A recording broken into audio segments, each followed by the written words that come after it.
There we go. All right, you guys, I think you can hear me. So let me just double check a few things. It looks like I just need to grab my chat box real quick. I'll move that over here. So you can chat with me on YouTube while you're watching this live stream. All right. All right, you guys. So I am just going to fill you guys in. And then this is currently a live video, but it will go to a normal video like that you could watch later at any time, which most of you guys are probably watching.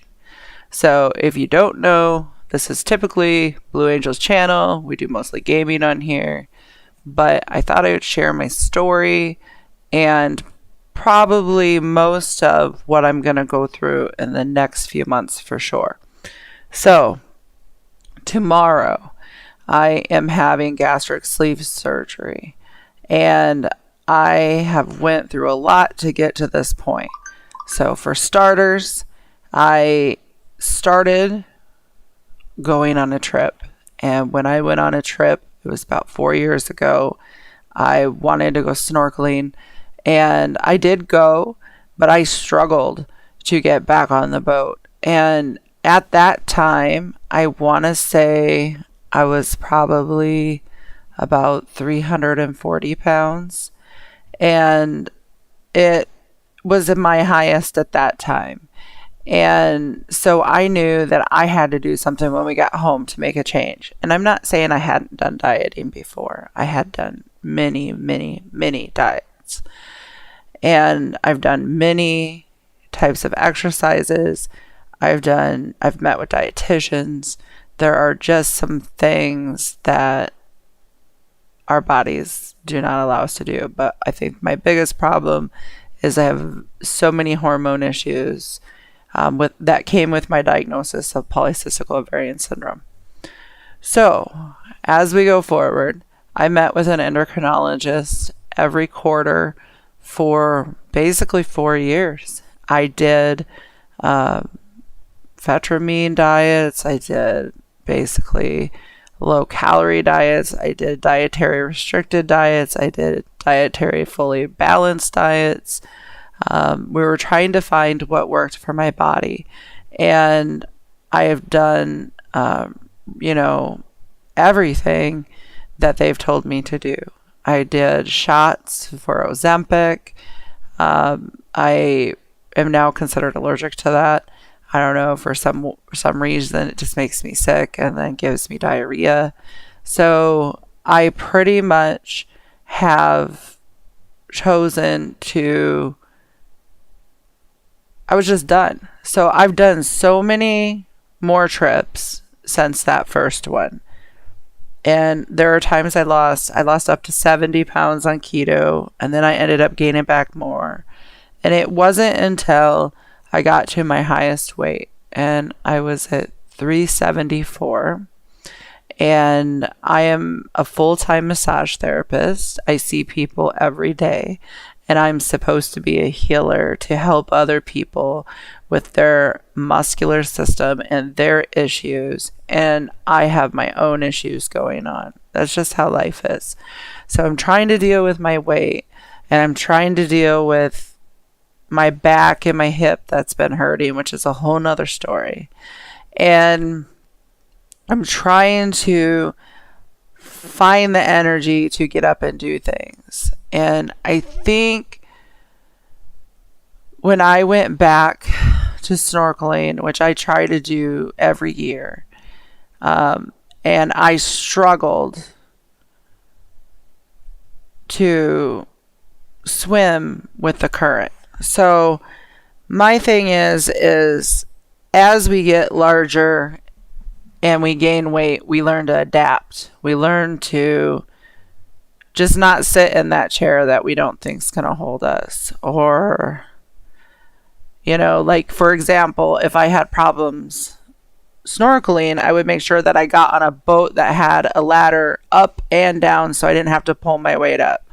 So I went on another trip snorkeling, and I made sure I booked the right, tour group with the right boat.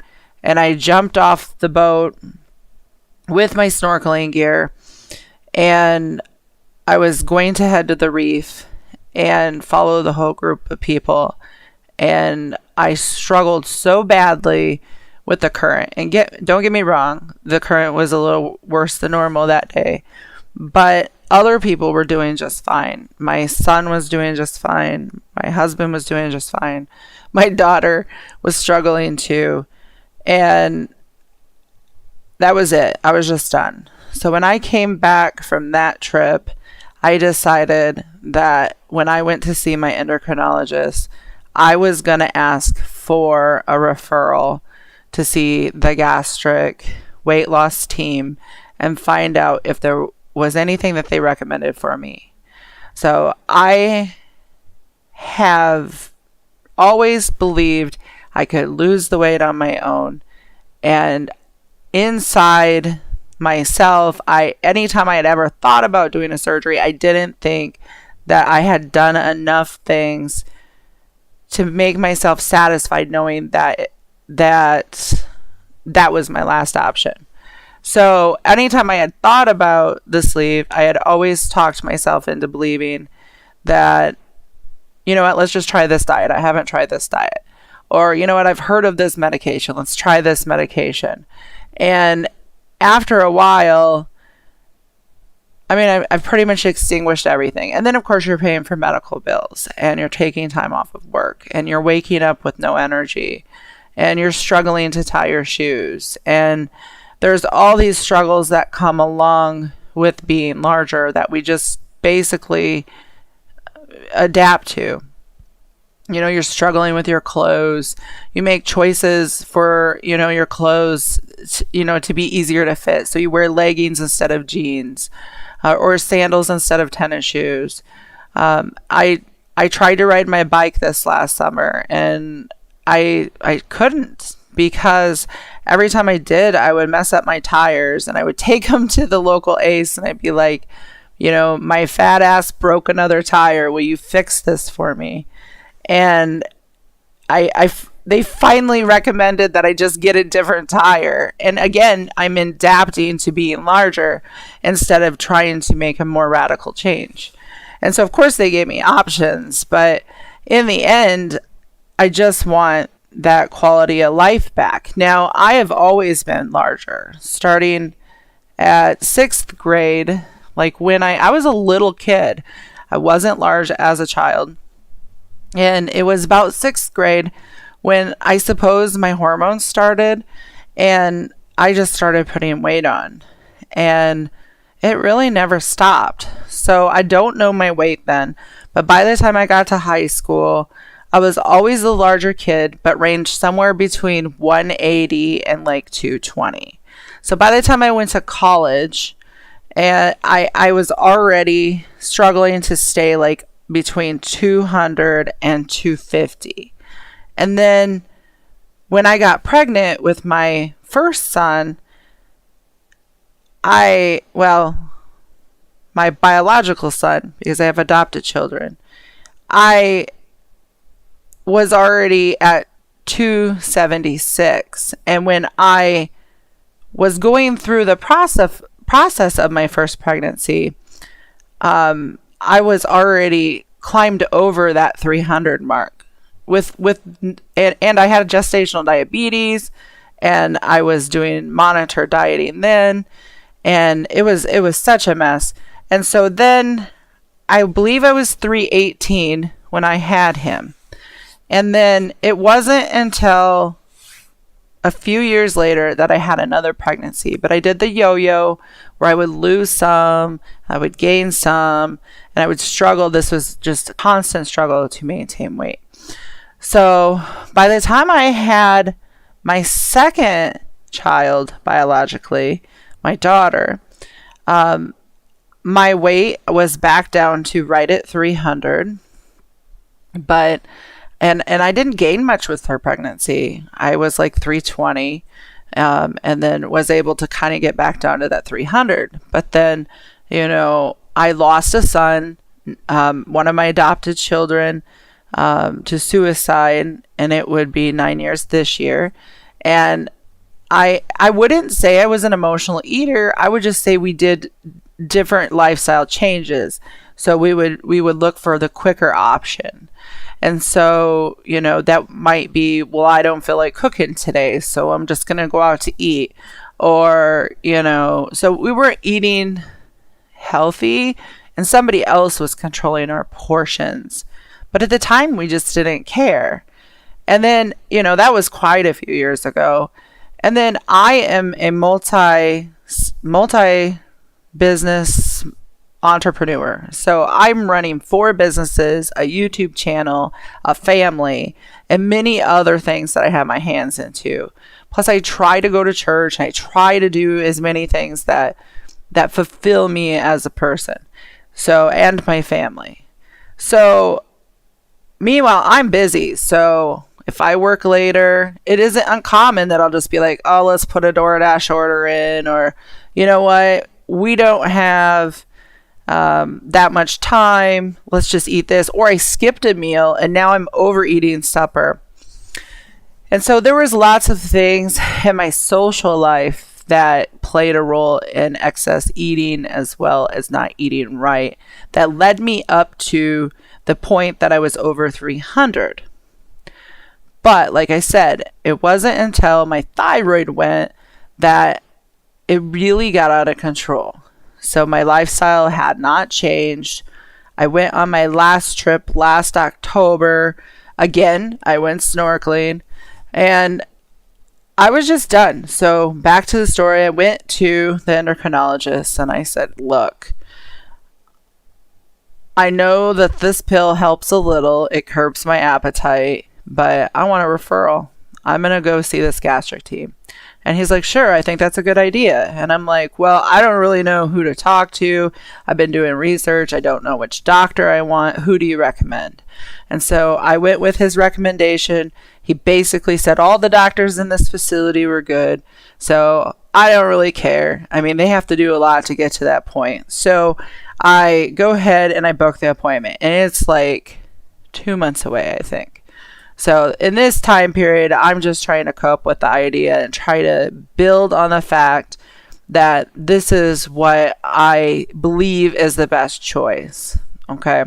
So I finally get to go to the gastric specialist. They do lots of different stuff they basically evaluate you, your health conditions, and decide which surgery they think that will best fit you. They tell you all the grit. They tell you what the process will be. You meet with an insurance specialist. They tell you if your insurance covers it, what your out-of-pocket maximum should be, and tell you how much it's going to cost in vitamins, classes, whatever is needed. So I go with my kids. My kids are homeschooled. They're always with me. So I go to the appointment. You literally spend 15 minutes with the doctor. He says, well, it looks like you don't have acid reflux. You don't have diabetes. You've done this, and that. I think that you're a good candidate for the gastric sleeve. And I was like, yes, that's the one I want. I don't want the gastric bypass because I'm scared of absorption issues. So we talked about that. He says he does robotically assisted gastric sleeve. I did not know what that meant. I assumed everybody I knew had that. So anyways, I went on to have this appointment with him, answer my few questions, which I didn't really have any. They shuffle you out the room. We go talk with insurance. Insurance says, yes, your insurance will cover the surgery, and this is a same-day procedure. We basically, they take 85% of your stomach off and expect you to go home the same day.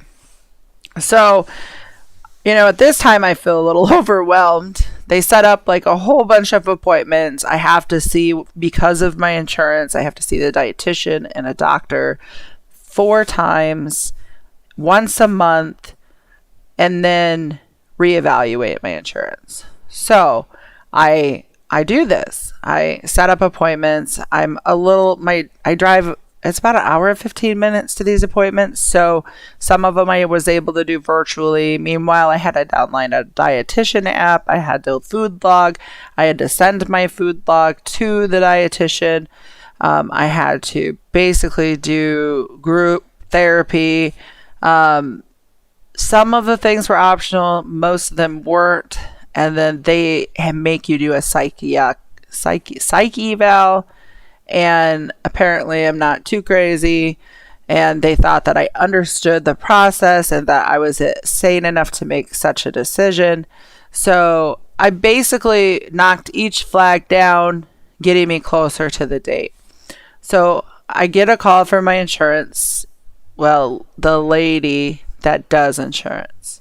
She calls and says, from your first appointment to your last appointment, we just have like a week where it didn't line up for insurance, so we need you to have another appointment. And I'm just like, okay. So I book another appointment. I do it, get it out of the way. We basically just talked about gaming because we're both gamers and we already know everything about the dietitian process. And then I had to do a class about the dietary, which basically explains the pre-op diet and then the post diet and a little of that. And then I turned around and had to basically set up another appointment to see the surgeon for the last time. And I thought that meant we set surgery. Okay. No, not exactly. So we set up these appointments for the class, for my last appointment with the insurance lady and the doctor. And I head up there and it's looking like bad weather. So I get a hotel.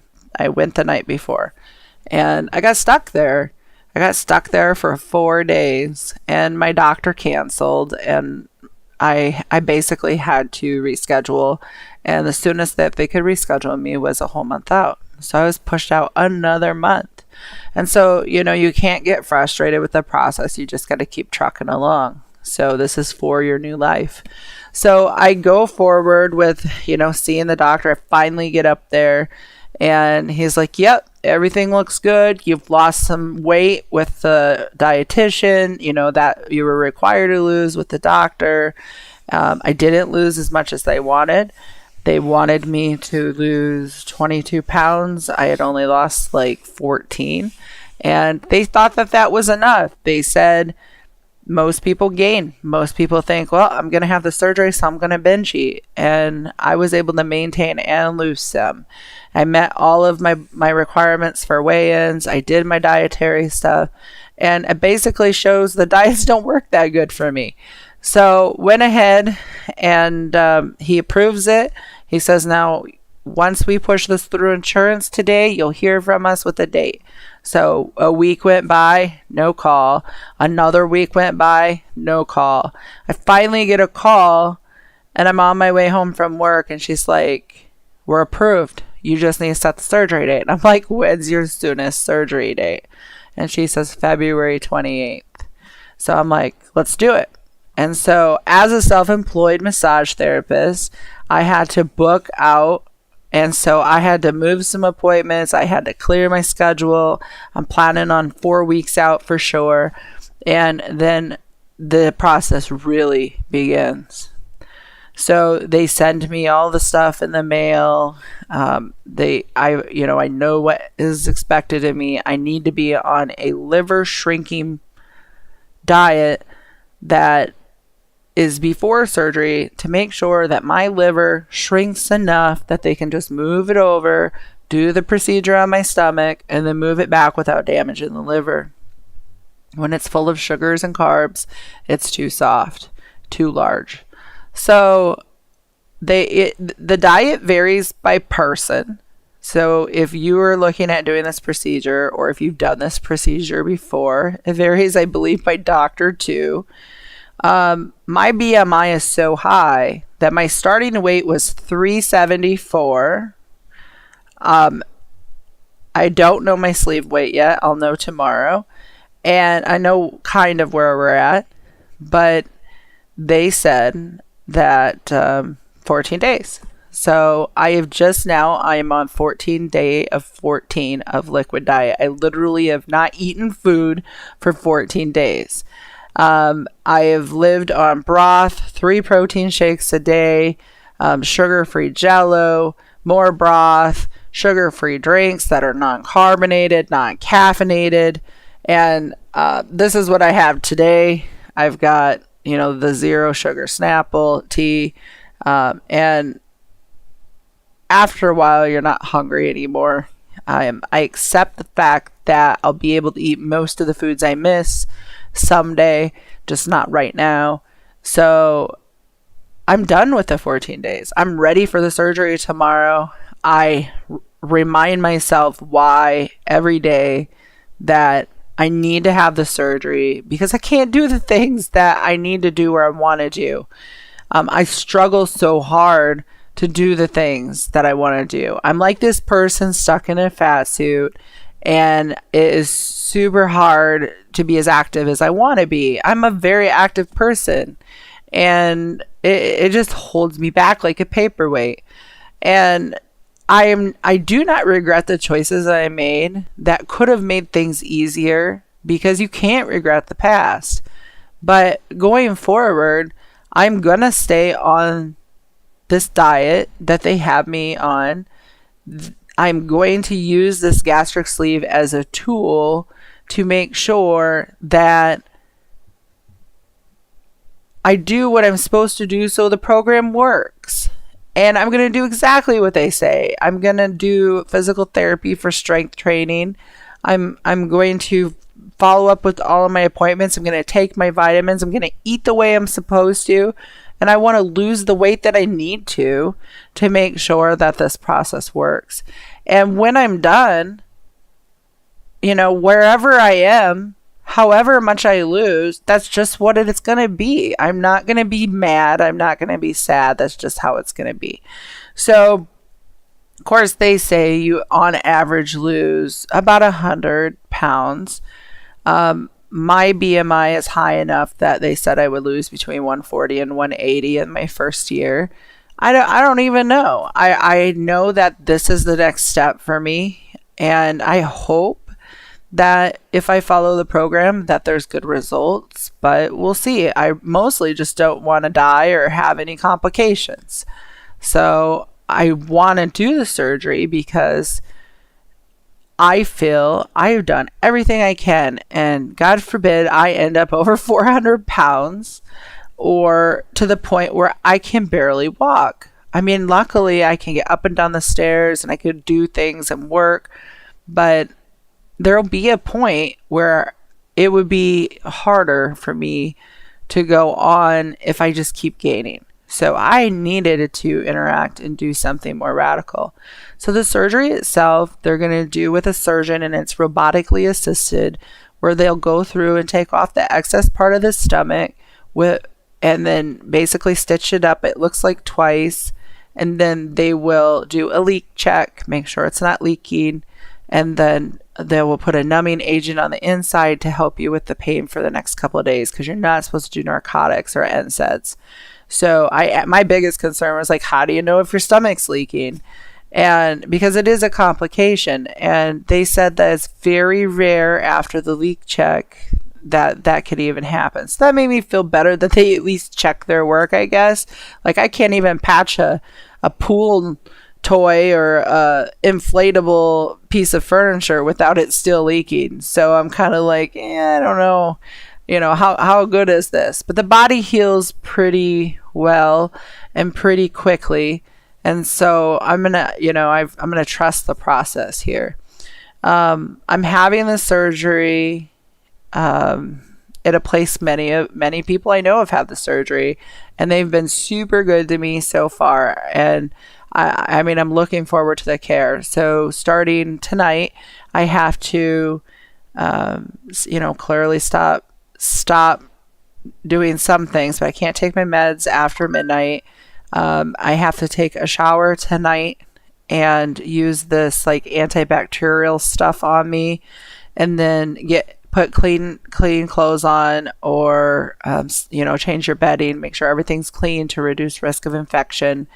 And then get up in the morning. Well, I also have to drink 32 ounces of pure apple juice full of sugar today.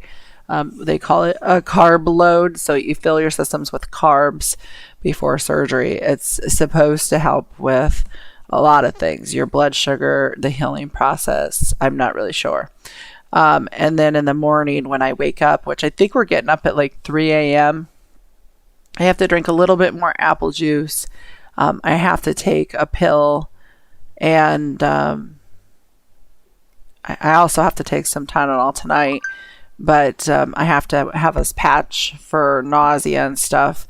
So I'm not really sure. I'm going to follow the instructions, and then we'll drive up there, and I'm sure I'll be a nervous mess. And my mom is going to follow, and we'll check in at Valet, do registration, do the pre-op, and go back for the best sleep of my life, I suppose. And then wake up, hopefully. And,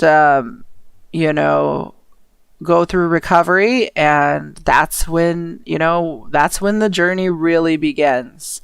That's when you have to push yourself through the pain and get up and do what you need to do. And I know it'll be hard. I've had abdominal surgery before, but I'm ready. I'm ready for the process. I'm ready to make a change, and I don't work for the next month unless I want to. And I'm just going to focus on, getting healthy. My first week will be full liquid, which means I can add yogurt, which I can't have right now. And then the week after that, assuming everything is going well, we'll transition to more like a pureed or baby food consistency. And then the week after that, I could do ground food, and then kind of transition to some more normal foods, but soft. And by then, my stomach should be pretty well healed up and not as upset. And at first, I won't be able to take on more than just like a little medicine cup of food. And so you eat first very slowly and then drink later. And you can't drink and eat at the same time. It will just fill your little stomach too fast. And protein first. Now, I have chosen to do Ideal Protein instead of the protein shakes they had me do for the pre-op. I am lucky enough to work next to an Ideal Way store, and their dietitian has been very helpful in finding the right protein for me. And I have already tried the proteins, so they don't mess with my stomach now. Hopefully they won't later. So they're super easy. I'll just gonna do a little bit of basically their Jello mix into some warm water and drink it before it turns to Jello. And I just need to get 24 ounces of water down with it, and I will have all my protein in. I won't have to worry about trying to force something thick like a shake down if my stomach is not going to take it. So I'm hoping that with that plan, and I'm sure plans will change, but I'm hoping that it'll work out.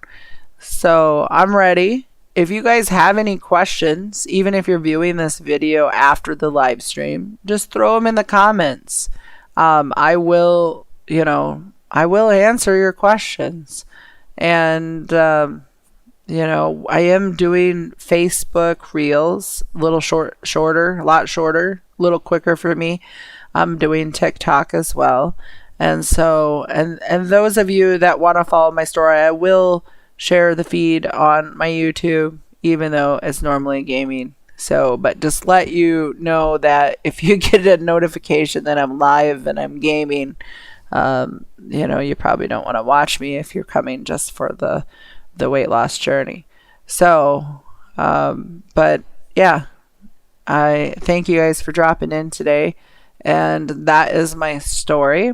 There's a lot more in-depth decisions as to why I've chosen this, and I will show my before pictures and my after sometime.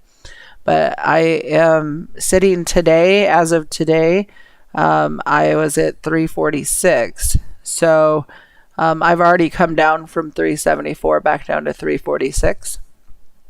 And that's a start. And I'm keeping a journal and my measurements. And so I will walk this journey with you guys, and it helps keep me accountable. So cheer me on, pray for me tomorrow, and you guys try